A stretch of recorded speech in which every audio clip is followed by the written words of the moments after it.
À la fin de la parashat Miketz, la Torah nous raconte que Yosef a demandé à son fils Ménaché de mettre sa coupe avec laquelle il faisait soi-disant de la divinité dans le sac de Binyamin, et il laisse partir ses frères, et il a dit aussi à son fils de mettre à chacun l'argent avec lequel ils ont acheté, c'est-à-dire ils ont acheté par exemple, je dis des bêtises, 1000 euros de blé, et donne-leur leur sac de 1000 euros de blé, et donne-leur aussi les 1000 euros qu'ils nous ont donnés, mets-leur l'argent à l'intérieur, donne-leur leur blé et l'argent.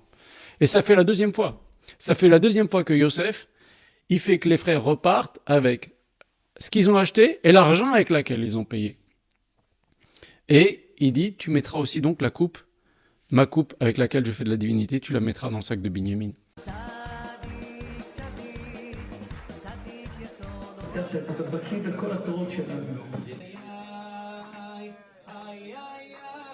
Secours et Lelou Nishmat, Monsieur Michael Lévi Ben Yaïch, qui vient de nous quitter. Kadesh Baruch Hu, il élève son âme Began Eden Elyon, et il donne la consolation, il envoie la consolation à sa famille, la bracha, la protection à toute sa famille. Il y a des midrashim qui disent que Yosef, dans ce repas qui a précédé, là où ils ont bu, tout le monde a bu. Il y en a qui disent que c'était Hanouka, il y en a qui disent que c'était Purim. Il y a des midrashim qui disent que Yosef, pendant ce repas-là, s'est dévoilé à Benyamin. Et il lui a fait comprendre que maintenant, tu dis pas que je suis Yosef, mais tu vas me laisser faire.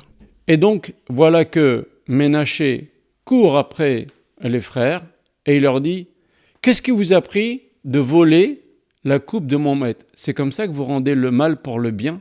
Textuel. Et Yehuda dit « Celui chez qui tu trouveras la coupe sera ton esclave. » Pourquoi il a dit ça? Pourquoi il a dit cette chose-là? Bref. Et pour pas qu'on soupçonne que c'est un coup monté, qu'est-ce qu'il a fait Ménaché? Il a commencé à fouiller dans le sac du plus grand, Rouven, Yehuda, Shimon, Lévi.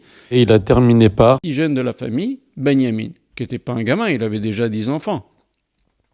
Et donc, il trouve la coupe dans le sac de Binyamin. Et voilà que nous dit le Midrash quelque chose d'incroyable. Les frères, ils commencent à frapper Benyamin. Qu'est-ce qu'ils lui disent? Ils lui disent « Espèce de voleur, fils de voleuse, Rachel Imanu, ta mère ». Comme ça, ils parlent sur Rachel Imanu. Pourquoi? Parce que Rachel Imanu avait pris les téraphim, l'espèce d'idole que son père servait, avec laquelle il faisait de la divinité, de la sorcellerie. Ta mère a fait ça, et toi, tu es le digne fils de ta mère. Toi aussi, tu as volé la divinité, l'objet de divinité du vice-roi. Tu as voulu bien faire, tu as voulu lui enlever sa sorcellerie. Tu as fait comme ta mère, espèce de voleur, fils de voleuse. Et Binyamin ne dit rien. Et il le frappe, Pourtant, Yosef a tout prévu depuis le début. Il a prévu ce coup-là qu'il allait faire. Et qu'est-ce qu'il a fait? Ça fait déjà 2 fois qu'il met l'argent dans les sacs des frères. Donc les frères, déjà, ils se sont dit, on l'a déjà cité, ils se sont dit, qu'est-ce qu'Hachem nous fait? Il y a des choses bizarres qui se passent dans ce palais. On achète, on nous retrouve notre argent, ça fait la 2e fois. Ils auraient dû se dire, le pauvre Binyamin, c'est sûr qu'il n'a pas volé, il est encore victime de ce manège qui est en train de se passer. On nous donne notre blé, on nous donne aussi l'argent avec lequel on a acheté le blé, ça fait 2 fois. Ils auraient dû se dire, il y a quelque chose de bizarre qui se passe. Et pas accepter accepter cette évidence apparente que c'est Binyamin qui a volé. Yehuda arrive et donc il commence à argumenter avec Yosef. Il lui dit, écoute, ce Binyamin, il est jeune, moi je suis beaucoup plus fort que lui pour puiser de l'eau, pour couper du bois. Et il commence à donner plein d'arguments pour essayer de prendre la place, lui, de Binyamin, et qu'on libère Binyamin, que Binyamin rentre chez son père. Regardez ce que nos Chachamim nous disent. Ménaché qui a participé à ce stratagème à la demande de son père. En tous les cas, les frères sont déchirés leurs habits, de peine, d'angoisse. Qu'est-ce qu'ils vont dire à leur père, à Yaakov, si Binyamin se fait prendre prisonnier? Ménaché a été, entre guillemets, puni. Moshe Rabbeinu a décidé de diviser sa tribu en 2. Une partie en Eretz Israël, une partie qui va tenir compagnie aux 2 tribus qui sont restées en dehors d'Israël. Pourtant, il a voulu faire la volonté de son père, mais il a créé de la peine quelque part. Binyamin, qui lui a accepté la honte, voleur, fils de voleuse, il se fait frapper dessus par ses frères, sa récompense a été que l'endroit du Beth Amikdash, c'est sur le territoire de Binyamin.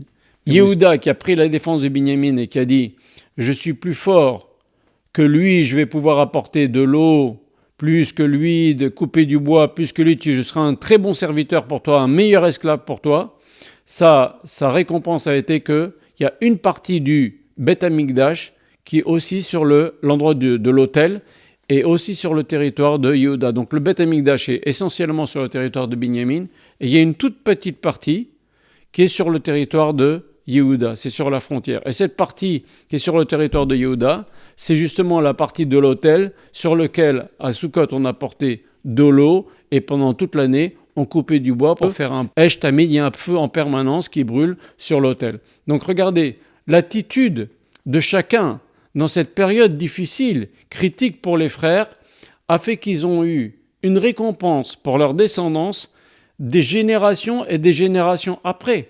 Il a eu Binyamin, le Beth Amikdash, c'est pas rien sur son territoire. Yehuda, l'autel du Beth Amikdash, là où on fait tous les sacrifices, sur son territoire. Grâce à quoi? Grâce à une attitude forte et courageuse dans un moment critique. Binyamin qui a su se taire, accepter la honte, accepter qu'on le soupçonne, accepter qu'on le traite de voleur. Voilà. Donc ça nous apprend que il y a des moments difficiles dans la vie. Si on se tient de façon honorable à ce moment-là et de façon digne à ce moment-là, on a la récompense, peut-être pas tout de suite, peut-être des générations, peut-être chez nos arrière petits-enfants, mais là, la récompense, elle vient toujours. Il faut essayer de comprendre une chose, une petite nékouda quand même qui est importante. Yosef, quand il se dévoile, il leur dit « Est-ce que mon père est vivant ?» C'est étrange parce que la veille, quand les frères sont venus, avec Binyamin, il revoit Binyamin pour la première fois depuis 22 ans, il leur demande est-ce que Yaakov est vivant? Ils viennent de lui dire, il est vivant. Et là, quand il se dévoile Yosef, il leur dit, est-ce que mon père est vivant? Pourquoi? Parce que tout l'argumentaire de Yehuda, c'est de dire, si tu gardes Binyamin, mon père, il va mourir de peine. Alors là, Yosef, il leur dit, et voilà, est-ce que mon père est vivant? Vous m'avez vendu. Vous avez pensé une seconde à ce que mon père allait avoir comme peine? On en a parlé ici, Yaakov en a perdu une partie de sa neshama, de la peine, pendant 22 ans inconsolable. À cause de ces 22 ans-là, on fait chaque année 22 jours de deuil, les 3 semaines plus Tisha B'Av, ça fait 22 jours. Chaque année, à cause de cette peine-là. Alors Yosef leur dit, vous avez pensé à un moment donné à la peine que vous allez créer? Ah, maintenant vous vous réveillez sur la peine si on garde Binyamin, si je garde Binyamin prisonnier, mais vous avez pensé à ça il y a 22 ans, quand vous m'avez vendu. Voilà, c'était une petite nékouda, mais vous la connaissez certainement. Que Hachem vous bénisse.